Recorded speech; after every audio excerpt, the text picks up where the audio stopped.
You can sign up right now for my 8-week program. Use the bottom of the knife here to the middle of the skull and just pull down. Break the wrist and walk away. Break the wrist, walk away.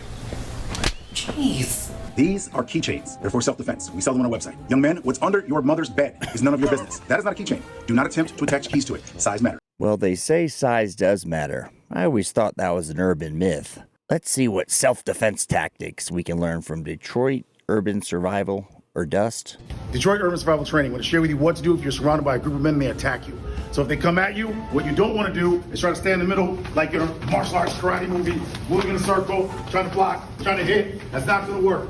I'm no Detroit urban survival expert, but in the fights I've been in, people usually aren't doing the patty cake part, but we'll keep watching. So if they try to grab and then try to attack you and you try to back up, this is what's going to happen. As you try to back up, you're going to get swarmed and you're still going to be dominated and you're going to lose. What you should do is this.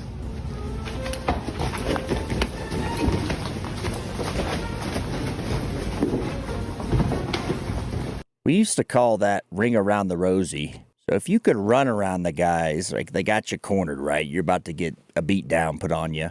You can run around them, maybe just run away. Not the most sexy tactic, but if you've got the ability to run in circles and smack them around like the Three Stooges, just run the other direction. That's my expert advice.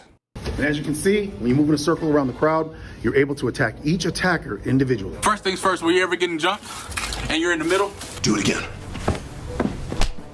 Okay, you'll block it every time. And they come at you like this. This is what they're doing.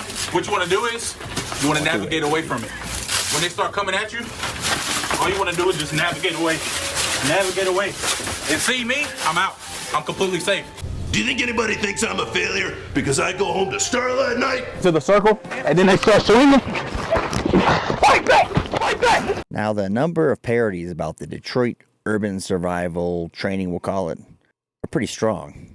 And I will give, I understand his name to be Dale, the benefit of the doubt because he goes along with it, plays into it. He seems like a pretty good sport. But for the real experts out there, what do you think about his training methodology? We'll get more into it, how to disarm someone with a firearm pinned against your chest. You know, the real deal stuff. You run into the soccer mom's going to be able to employ after 3 easy sessions of my 8-week program.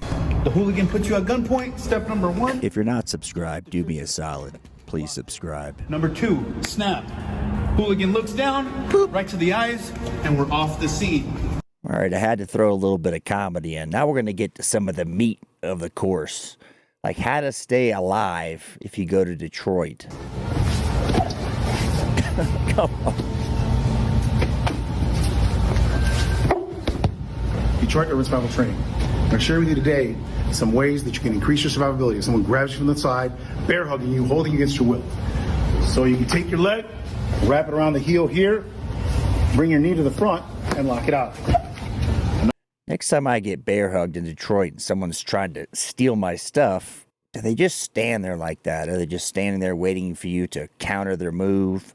I understand he's trying to show it at a slow pace for social media consumption. And with my high level of training in urban survival skills, let's just call it bar fights, it looks like the intensity could be a little bit more. We're not doing water Zumba for the geriatric crowd. Just step it up a little bit. The way you can do that is on the other leg, the rear, this side. Just simply take your leg to the rear, hook, drop it down, and hook out. This can increase your survivability if someone's trying to hold you against your will on your side. Detroit Urban Survival Training. We're going to share with you right now what to do if someone grabs your wrist from the side. This is something that commonly happens when people are trying to manhandle you. So they grab here. We want to escape. First level of response to any threat. And the way we do that is by taking our elbow over the top here. The reason why we want to go here is because we don't want to go to 0. So we don't want to go here and start over and then find out he's a better fighter than us. I'm not calling myself a survival urban training expert. The intensity looks a little soft. People usually push back when you fight back. You may ask, what's my experience level? Bar fights, normal guy stuff. Only you're trying to get somebody off you. They're fighting you, trying to get you to the ground. It's usually not this slow pace movement. Now, I guess in theory, on your couch, in between Netflix. This may get you there, may protect you from getting your shit stolen while visiting Detroit. I just want to escape. They just grab my wrist. Here. If I want to control, break the wrist and walk away. Break the wrist and walk away, buddy. So from here, they grab you. One. If it's more serious, here, here, here.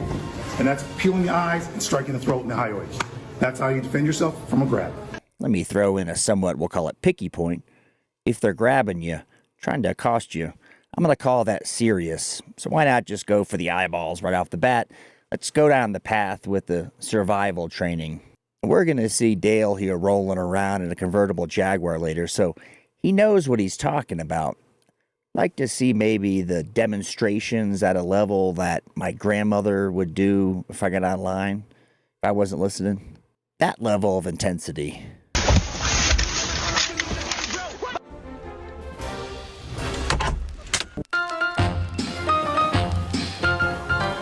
Now, the level of parodies about the Dust program, pretty strong. The best part is Daryl, as I understand it, he's a good sport, plays into these.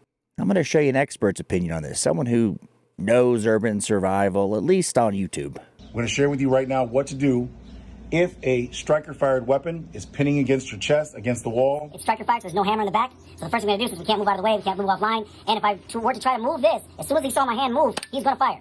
So we have to make this weapon not fire. And give an example of human reaction time. When he sees me move, he's going to fire. So the reason why it didn't move, the slide didn't slide, is because I inhibited it by pushing it to the rear. The reason the slide didn't slide is because Dale's got reaction speed like a ninja. However, for some reason, I feel like I'm watching an infomercial. From there, what we do is push the barrel back towards the aggressor, and now you have the weapon, and if you don't want to shoot, then you just pin them down to the ground using their finger and taking them under control. With the shake weight. Shake weight is the flab-busting breakthrough that trims your arms and shapes your shoulders at the same time. The back of my arm. Now, at this point, my fine viewer, for some reason, the Dust programs remind me of an infomercial. Like, you think you're going to do it like the shake weight. You're going to get in some kick-ass shape for the beach to get all the honeys. It just never seems to end up that way. I want to show you another take from a YouTube channel. 8 million views in this video, countering the Dust approach. But this fella says one thing that I think you need to listen to. Pay attention. Hey guys, how are you? I'm going to show you why this technique is dangerous and useless. 3 big mistakes. First one, the hands of the instructor are down like this, okay? And he's thinking that he's faster than the trigger, okay? You are not faster than the trigger. That's the little special sauce that the Dust program left out. You are not faster than the trigger when your hands are at your side. Seems like that could be a little bit of a, we'll call it, dangerous tactic. Now, for any of you experts in the field, law enforcement, folks that have done security, what do you think about the Dust approach? Does it serve a basic audience, maybe make them feel better?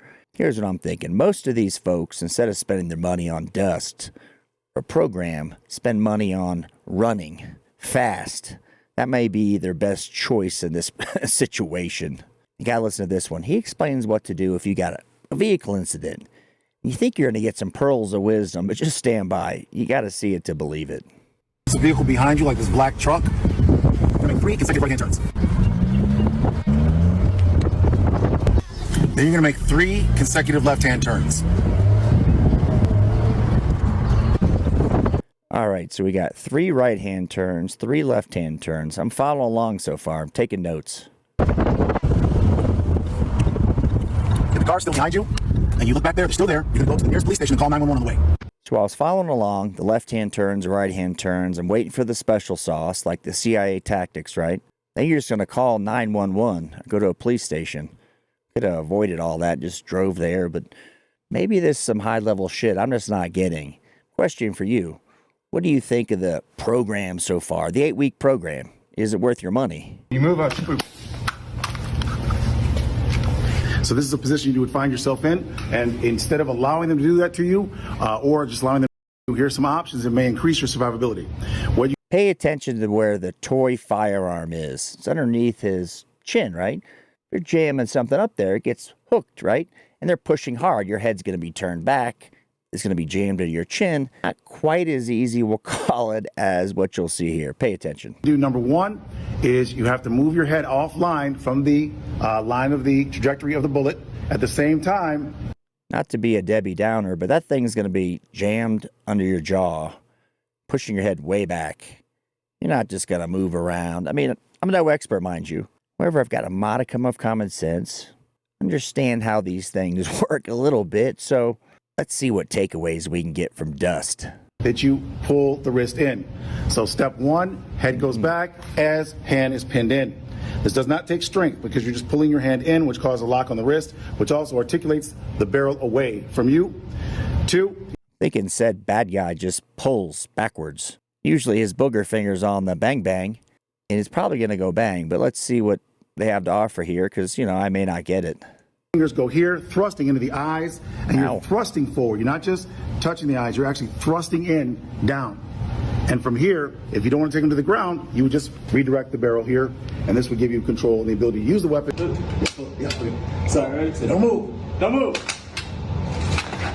Why do I feel like I'm watching a 70s dubbed over martial arts movie? Got the bad guy just hanging out the shotgun tail with his lightning speed, snatches it, and then's going to go for the face. But what happens? The bad guy's just going to stand there, I guess, and go, all right, bud, you got me. That they grabbed your hand or the wrist while you had the knife in your hand. You can use the bottom of it to go right here to their hand, and all you're going to do is articulate it down, and that causes pain, and you can take control of them, you can move them down. Why am I not seeing this tactic being effective against a meth head at 3 in the morning when you had a failed, we'll call it, transaction? Now, for the people that can afford his course and training, I got a few pieces of, basic advice here. Don't do, let's call it, deals in bad areas late at night. Stay away from bad areas after dark and learn how to run fast. That skill set's probably going to protect you a little more than Dale's ninja karate stuff, but I may be wrong. Now, for you fine viewers, let me know which one of these skills you think is the best, the worst, and just plain funny.